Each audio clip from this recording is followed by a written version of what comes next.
Bienvenidos a una nueva entrega del análisis geopolítico del día de hoy. Hoy el mundo amanece con un tablero que parece sacado de una novela de espionaje, con bases secretas en el Ártico, ataques encubiertos en el Golfo Pérsico, cumbres de altísimo voltaje en Pekín y un alto al fuego que, según el propio presidente de los Estados Unidos, está conectado a un respirador artificial. Así que respira hondo, ponte cómodo, porque vamos a desmenuzar pieza por pieza lo que está moviendo realmente al planeta en esta jornada. Empezamos por una de esas historias que, cuando salen a la luz, cambian la fotografía de toda una región. Se ha sabido que Estados Unidos lleva semanas manteniendo conversaciones discretas, casi a puerta cerrada, con Dinamarca para abrir 3 nuevas bases militares en el sur de Groenlandia. El objetivo declarado, vigilar el movimiento marítimo de Rusia y de China en el Atlántico Norte y en las rutas árticas que el deshielo está convirtiendo en autopistas estratégicas. Pero hay un detalle que ha encendido todas las alarmas en Copenhague, y es que algunos funcionarios estadounidenses han deslizado la posibilidad de que esas bases sean designadas como territorio soberano de los Estados Unidos. Es decir, no un arrendamiento, no una cooperación bajo bandera danesa, sino directamente suelo norteamericano dentro de Groenlandia.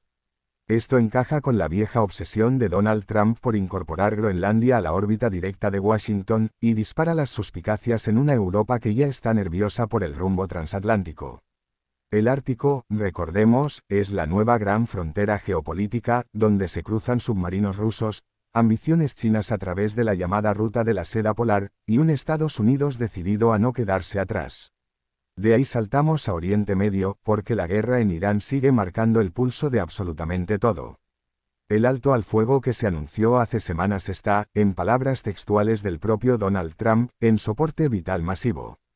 El presidente estadounidense rechazó la última respuesta iraní a su propuesta de paz, la calificó de totalmente inaceptable, y desde Teherán contestaron amenazando con golpear instalaciones norteamericanas en Oriente Medio si los petroleros vuelven a circular por el estrecho de Hormuz. Y aquí viene un giro que pocos vieron venir. Se ha confirmado que los Emiratos Árabes Unidos llevaron a cabo ataques militares encubiertos contra territorio iraní durante las semanas más calientes del conflicto. El golpe más significativo fue una operación contra una refinería en la isla de Laban, en pleno Golfo Pérsico, a principios de abril. Con esto, los Emiratos se convierten en el único país, además de Estados Unidos e Israel, que ha participado activamente en la ofensiva contra la República Islámica. Washington, según las fuentes, recibió con buenos ojos esta implicación de Abu Dhabi, lo que confirma una alianza cada vez más estrecha entre la administración norteamericana y las monarquías del Golfo en contención del régimen iraní. Y mientras tanto, Pakistán juega un doble juego que empieza a quedar demasiado expuesto. Aunque Islamabad se presenta de cara al mundo como un mediador neutral, la realidad sobre el terreno es otra. Aviones militares iraníes, incluido un avión de reconocimiento del modelo Hércules, fueron autorizados a estacionarse en la base aérea Nur Khan, muy cerca de Rawalpindi. Pakistán niega oficialmente las acusaciones, igual que lo niega un portavoz talibán, pero las imágenes satelitales y las filtraciones son cada vez más difíciles de desmentir. Esto deja a Pakistán en una posición incómoda, intentando agradar a los iraníes, a los chinos, a los saudíes y a los norteamericanos al mismo tiempo, una ecuación que tarde o temprano va a estallar. Pasamos ahora al gran acontecimiento diplomático de esta semana, la cumbre entre Donald Trump y Xi Jinping en China. El presidente estadounidense aterriza en territorio chino acompañado de una comitiva que parece más una junta de accionistas de Wall Street que una delegación diplomática. Viajan con el entorno a 16 grandes pesos pesados del empresariado norteamericano, directivos de Apple, de Boeing, de Tesla, de Goldman Sachs, de Blackstone, de BlackRock, de Meta. La ausencia más comentada es la del fabricante de semiconductores Nvidia, deliberadamente excluido por razones estratégicas, porque entregar a Pekín cualquier ventaja en el terreno de los chips de inteligencia artificial sería, para Washington, un suicidio tecnológico. Sobre la mesa, los temas más calientes del momento, la guerra en Irán, el futuro de Taiwán y la carrera por la inteligencia artificial. Esta cumbre tiene un enfoque marcadamente transaccional, muy al estilo del presidente Trump, pero lo que se decida en Pekín marcará el ritmo de la geopolítica global durante los próximos meses. Taiwán, por cierto, ya ha movido ficha antes del encuentro, prometiendo profundizar los vínculos con Estados Unidos en un mensaje muy claro a Xi Jinping. Cruzamos el Atlántico y nos plantamos en la Unión Europea, donde los ministros de Exteriores han aprobado por unanimidad un paquete de sanciones contra colonos israelíes responsables de actos de violencia en Cisjordania. La clave de esta unanimidad estuvo en el giro inesperado del gobierno de Hungría, que hasta ahora venía bloqueando este tipo de medidas. Bruselas envía así una señal firme a Tel Aviv en un momento en el que la región de Oriente Medio está más tensa que nunca. Y en paralelo, otra noticia europea con peso geopolítico. La Unión Europea ha rechazado la propuesta de Vladimir Putin de utilizar al ex canciller alemán Gerhard Schröder como mediador en las conversaciones sobre Ucrania. Para los europeos, Schröder, con sus vínculos personales y empresariales con compañías energéticas rusas, no tiene ni la imparcialidad ni la credibilidad necesarias para sentarse en una mesa de paz. Y hablando de Ucrania, el conflicto sigue lejos de resolverse pese a las insinuaciones de Putin de que la guerra estaría llegando a su fin. Volodymyr Zelensky ha respondido tajante, asegurando que Rusia no tiene ninguna intención real de terminar la guerra, mientras Moscú lanzaba más de 200 drones contra territorio ucraniano apenas expirada la última tregua. En paralelo, el entorno del propio Zelensky sufre un golpe interno, con su exjefe de gabinete señalado como sospechoso en un caso mayor de corrupción, un frente doméstico que debilita políticamente al presidente ucraniano en un momento crítico. Bajamos hasta África, donde dos historias merecen toda nuestra atención. La primera, la gira africana de Emmanuel Macron, que ha desembarcado en Nairobi para presidir una cumbre con líderes del continente. Es la primera vez que un evento de este tipo se celebra en un país no francófono, y eso ya es todo un símbolo. París intenta reconstruir su influencia tras la salida humillante de las tropas francesas de Malí, de Níger y de Chad, y vende ahora un eslogan llamativo: Asociación de Iguales. Habrá que ver si los socios africanos compran el relato o si esto se queda en marketing diplomático. La segunda historia africana llega desde Sudáfrica, donde el Parlamento ha dado luz verde a un comité de juicio político contra el presidente Cyril Ramaphosa.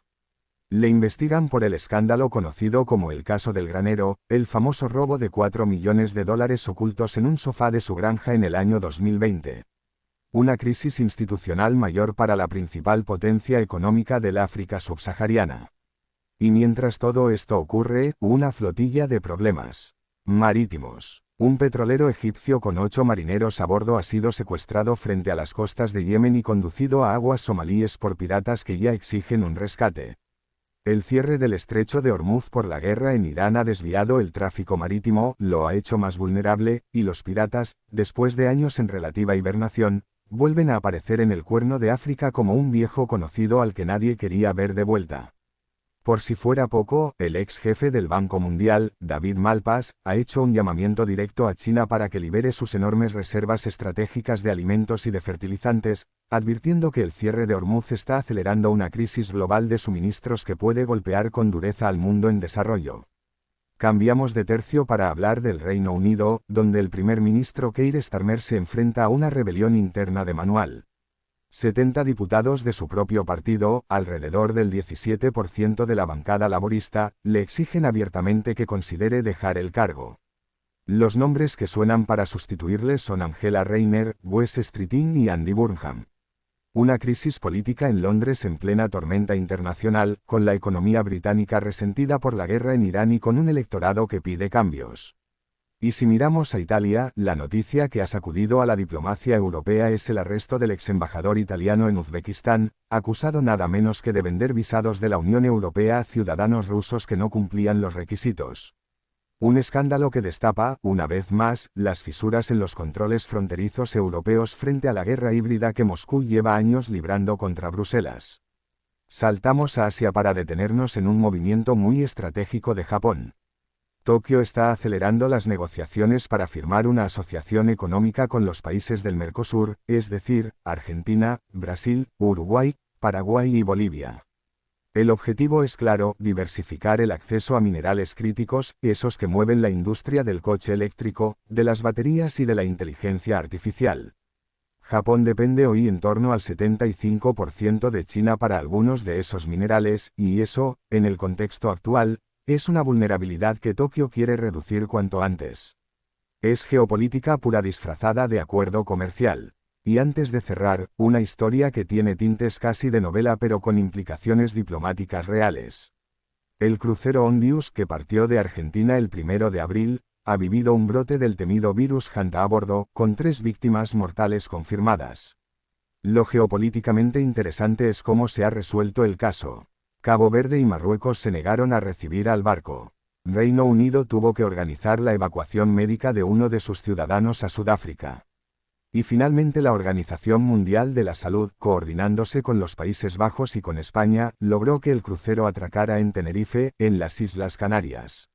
Una pequeña gran lección sobre cómo una emergencia sanitaria puede convertirse en un rompecabezas diplomático con varios países implicados. Y aún tenemos tiempo para un último apunte que conviene no perder de vista.